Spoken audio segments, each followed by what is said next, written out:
एक छोटे से गांव का नाम था देवपुर। वहां मिट्टी की खुशबू और सादगी भरा जीवन था। देवपुर में रहती थी सीता, गरीब किसान की बेटी, पर उसकी आंखों में सपनों की चमक थी। हर सुबह वह खेतों से होकर स्कूल जाती थी। किताबें पुरानी थीं, लेकिन हौसले नए। गांव वाले कहते, लड़कियां पढ़ाई से क्या करेंगी? लेकिन सीता चुपचाप मुस्कुराती और पढ़ाई करती रहती। कभी कभी खाना न मिलने पर भी वह स्कूल जाती। शिक्षक उसकी लगन देखकर हैरान थे। रात में वह लालटेन की रोशनी में पढ़ती। माँ कहती, बेटी इतना मत पढ़, आंखें खराब हो जाएंगी। सीता मुस्कुराकर कहती, माँ एक दिन बड़ा काम करूंगी। पिता खेतों में मेहनत करते ताकि बेटी पढ़ सके। गरीबी ने जीवन कठिन बना दिया था, लेकिन सीता ने हार मानना नहीं सीखा। वह कहती, मैं आसमान छूना चाहती हूँ। दोस्त उसका मजाक उड़ाते थे, लेकिन वह कहती, एक दिन मैं साबित करूंगी। सीता स्कूल में हमेशा अव्वल आती थी। उसकी लगन देखकर शिक्षक उसे और पढ़ाते। धीरे धीरे पूरा गांव उसे पहचानने लगा। परीक्षा में उसने जिले में पहला स्थान पाया। अखबार में उसकी तस्वीर छपी। माँ पिता गर्व से भर उठे। अब सीता का सपना बड़ा हो चुका था। उसने ठान लिया, मुझे इंजीनियर बनना है। लेकिन आगे का रास्ता आसान नहीं था। पैसों की कमी सबसे बड़ी चुनौती थी।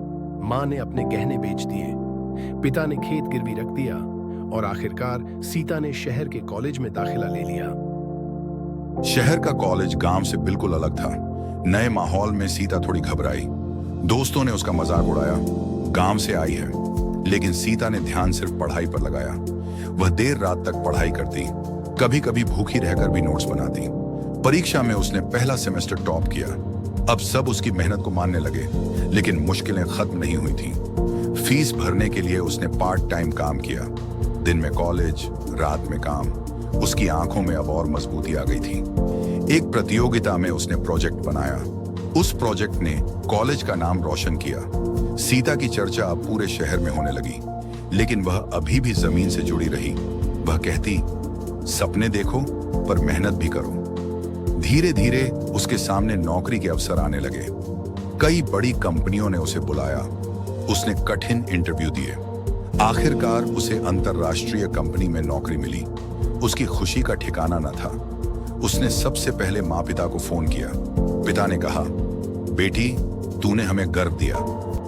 माँ ने भगवान का धन्यवाद किया। गांव में खुशी की लहर दौड़ गई। लोग कहते, सीता ने हमारा नाम रोशन किया। अब सीता गांव की हीरो बन चुकी थी, लेकिन उसके सपने यहीं खत्म नहीं हुए। वह कहती, अभी तो मुझे और उड़ना है। सीता ने नई नौकरी में कड़ी मेहनत शुरू की। वह हर प्रोजेक्ट में अपना सर्वश्रेष्ठ देने लगी। जल्द ही सबकी पसंदीदा बन गई। उसकी लगन देखकर बॉस भी प्रभावित हुए। उसे विदेश प्रोजेक्ट पर भेजा गया। गांव की बेटी अब हवाई जहाज में सफर कर रही थी। विदेश की कंपनी में भी उसने खुद को साबित किया। उसके प्रोजेक्ट ने सबको चौंका दिया। अब वह अंतर्राष्ट्रीय स्तर पर चर्चित हो गई थी। भारत में भी लोग उस पर गर्व करने लगे। सरकार ने उसके योगदान को सम्मान दिया। राष्ट्रपति भवन में उसे राष्ट्रीय पुरस्कार मिला। गांव की मिट्टी से उठी बेटी अब देश का गौरव बन चुकी थी। उसने बच्चों को शिक्षा के लिए प्रेरित किया। गांव में नया स्कूल बना। लड़कियां नए सपने देखने लगी। सीता ने कहा, तुम्हें भी आसमान छूना है। उसने साबित कर दिया कि मेहनत से सब संभव है। वह लाखों युवाओं की प्रेरणा बन गई, लेकिन सफलता ने उसे और भी विनम्र बना दिया। गांव की बेटी अब दुनिया की मिसाल बन गई थी। उसकी उड़ान अभी बाकी थी। नई चुनौतियां आईं, लेकिन उसने हर मुश्किल को अवसर बना दिया। अब वह कई देशों में प्रोजेक्ट संभाल रही थी। विदेशी मीडिया ने भी उसकी तारीफ की।